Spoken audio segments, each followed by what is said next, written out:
Hallo julle, ons gaan vandag praat oor getuienis.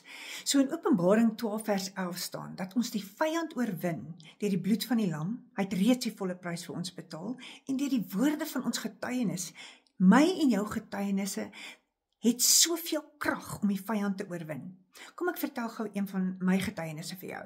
So, 'n tydjie terug was ek 7 bondels wasgoed die vorige naweek en ek so beïndruk met myself, alles is skoon. As jy naby was, het ek jou so waar ook gewas. En die volgende naweek is ek reg, 3 bondeltjies wasgoed uitgesit. My kind het kom kuier en ek is reg om te was. Toe ek my masjien wil aansit, niks, mors dood. Ek dink by myself, hierdie kan nou regtig nie besig wees om te gebeur nie. En een van my pelle bel om gou-gou met my iets anders te bespreek en ek sê, vrou, kan jy dit nou glo? Daar is my wasmasjien stukkend.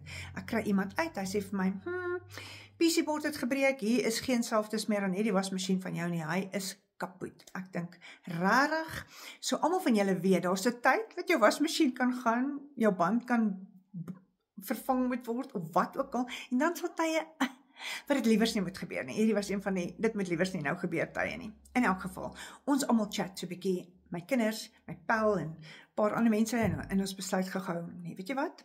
Ek gaan kyk vir 'n tweedehandse een en ek sê vir hulle moet ook uitkyk vir my vir 'n tweedehandse wasmasjien. Intussen sê my vriendin, moenie paniekerig raak nie, kom was gou by my jou wasgoed, drink 'n lekker koffie en dan jy ten minste reg vir 'n week. Ek dink, fantasties, dit klink nou 'n buikplan.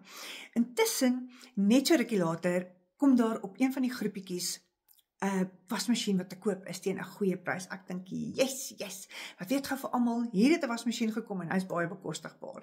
So, die volgende oomblik, laat weet ek die vroutjie, asseblief, daai wasmasjien is myne. En toe gebeur 'n ding wat ek glad nie verwag het nie.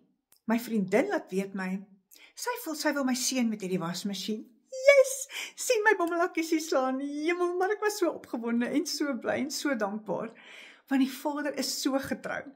So in Psalm 37 vers 5 staan dat, vertrou op die Here, want hy is getrou. So ek wil vir jou vandag sê, hy is getrou, en wanneer ons dit die minste verwag, kom hy en gee ons net 'n swinkie op die kop en sê vir ons, ek is lief vir jou, en ek is daar vir jou. So, hierdie boodskap is om vir jou 'n bietjie hoop te gee en vir jou te sê, hou moed, want hy is so goed. Tot volgende keer, totsiens.